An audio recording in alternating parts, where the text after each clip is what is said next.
Демек Ақылбаев Жамбыл Сәулебекұлы 1938 жылдың 27 шілдесінде Ақсуайлы селосында дүниеге келген.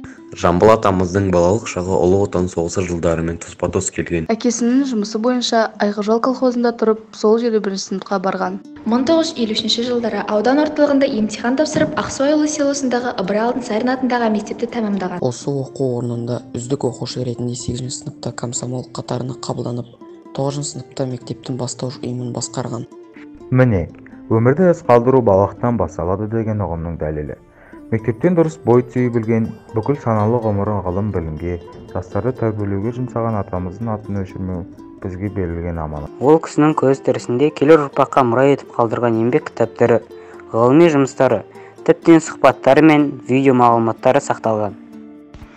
Осы жобада жылдар пернесіне аяқ басқымыз келіп, атамыздың дауысымен сақталған бейнероликтерді, ол кісі жайлы көзі көргендердің айтқан сөздерін іздестірдік.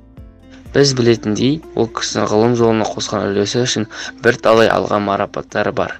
Мәселен, мына видео. 10 жыл ішіндегі үздік ректор медалімен марапатталған сәті. Еңбек жолында Атырау педагогикалық институтының, Қарағанды мемлекеттік университетінің және Болашақ университетінің ректоры болған. Ол жолда әрдайым бірінші орынға жастардың еш уайымсыз білім алуына жағдай жасаған. 1991 жылдың 30 маусымы Қарағанды мемлекеттік университетіне Евний Бөкетовтің атын беру рәсімі.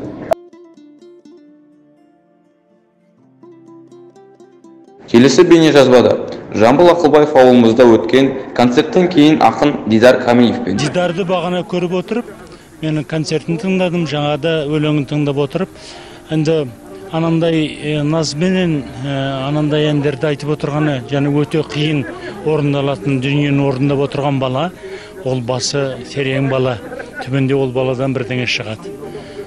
Ендеше оқуды жақсы оқу керек, соның қабілеті бар балалар осылай болады. Өкінішке орай, ол кісі сол шет ауданына барған кезде сол бүкіл ауылдың азаматтарымен, ел азаматтарымен, жастармен кездесіп тұрып, жаңа сөйлеп тұрған кезде, сол сөзінің басында біз ең алдыменен өзіміздің байлығымыз, рухани жаңағы немізде соларымызды көтеруіміз керек деген сөздерді айтып тұрып, сол жүріп кетті. Үлкен бәйгеден шауып келіп, үлкен бір келіп, жаңағы өзінің туған жеріне келіп құлауының өзінде де біреулер айтады, тектілік бар шығар деп. Мен де солай ойлаймын.